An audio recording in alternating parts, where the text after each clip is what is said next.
നമ്മൾ പെർഫ്യൂമുകൾ നമ്മളൊരു ബ്രാൻഡ് അല്ലെങ്കിൽ ഒരു ഷോപ്പിൽ പോയാൽ ഒരുപാട് ബ്രാൻഡുകൾ കാണാം. അപ്പോൾ ബ്രാൻഡുകൾ എങ്ങനെ ക്ലാസിഫൈ എന്ന് വെച്ചാൽ നമ്മളതിൽ മാർക്കറ്റിൽ നോക്കുകയാണെങ്കിൽ ഡിസൈനർ പെർഫ്യൂംസ് ഉണ്ട്, നീഷ് പെർഫ്യൂംസ് ഉണ്ട്, സെലിബ്രിറ്റി പെർഫ്യൂംസ് ഉണ്ട്. ഈ ഫ്രേഗ്രൻസുകൾ തമ്മിലുള്ള ഡിഫറൻസ് എന്തെന്നാണ്. അപ്പം ഡിസൈനർ ബ്രാൻഡ്സ് എന്ന് പറഞ്ഞാൽ നോർമലി അവരെ സെക്കൻഡറി ആയിട്ടുള്ള ബിസിനസ്സാണ് perfume. They focus mainly on bags, apparel, for example Dior, YSL, അതിലെല്ലാം ഡിസൈനർ ബ്രാൻഡ്സാണ്.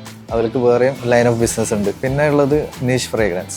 നീഷ് ഫ്രേഗ്രൻസ് എന്ന് പറഞ്ഞാൽ യുണീക്ക് ഫ്രേഗ്രൻസ് ആയിരിക്കും. ദേ ആ പെർഫ്യൂം ഹൗസ്, അവർ പെർഫ്യൂമുകൾ മാത്രമേ ഉണ്ടാക്കും. They build fragrance. പിന്നെ അവരെ പെർഫ്യൂം എന്ന് പറഞ്ഞാൽ വളരെ യുണീക്ക് ആയിരിക്കും, അത് വേറെ മാർക്കറ്റിൽ ഉണ്ടാവില്ല. പക്ഷെ ഇപ്പം മാർക്കറ്റിൽ ഒരു ട്രെൻഡ് നടക്കുന്നുണ്ട്. കുറേ അപ്കമിങ് ബ്രാൻഡുകൾ ഇതെല്ലാം നിഷ് എന്ന് പറയുന്നത് വളരെ കോമൺ ആക്കി കളയുന്നുണ്ട്. നിഷിലുള്ളത് പറഞ്ഞാൽ അവർ യുണീക്കായിട്ട് ക്രിയേറ്റ് ചെയ്യുന്ന സാധനം, അതിൻ്റെ ഇൻസ്പിറേഷൻസ് അതുപോലെ കുറേ വരുന്നുണ്ട്. അപ്പോൾ അത് നിഷ് എന്ന് പറയുന്നത് വളരെ ചുരുക്കം ബ്രാൻഡുകളുള്ളൂ. പിന്നെ ഉള്ളത് സെലിബ്രിറ്റി ബ്രാൻഡ്. സെലിബ്രിറ്റി ബ്രാൻഡ്സ് എന്ന് പറഞ്ഞാൽ നേരത്തെ ഞാൻ പറഞ്ഞ പോലെ നിഷ് ബ്രാൻഡ്സുകൾ മറ്റേതിൻ്റെ എല്ലാം ഇൻസ്പയർഡ് വരുന്നുണ്ട്, ഡ്യൂപ്സ് ആയിട്ട് വരുന്നുണ്ട്, അവർ ക്രിയേറ്റ് ചെയ്യുന്നതുണ്ട്.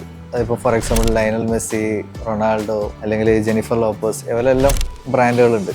ഇതെല്ലാം സെലിബ്രിറ്റി. നമ്മളെ വ്ളോഗേഴ്സ് സ്റ്റാർട്ട് ചെയ്യുന്നുണ്ട്. ദുബായ് മാർക്കറ്റിൽ നോക്കിയാൽ ഒരുപാട് അസറൻസ് അങ്ങനത്തെ ബ്രാൻഡുകളെല്ലാം സെലിബ്രിറ്റി ബ്രാൻഡുകളായിട്ട് വരും. കുറച്ചുകൂടി പ്രൈസ് വെച്ച് നോക്കുകയാണെങ്കിൽ ഡിസൈനറിനെക്കാട്ടും കൂടുതൽ പ്രൈസ് ആയിരിക്കും നിഷിന്. പിന്നെ സെലിബ്രിറ്റീസും ഡിസൈനേഴ്സും നല്ല ഡിഫറൻസ് ആണ്. എപ്പോഴും സെലിബ്രിറ്റീസായി കുറച്ചുകൂടി ചീപ്പർ വരിക. അങ്ങനെയാണ് പെർഫ്യൂം ബ്രാൻഡുകൾ.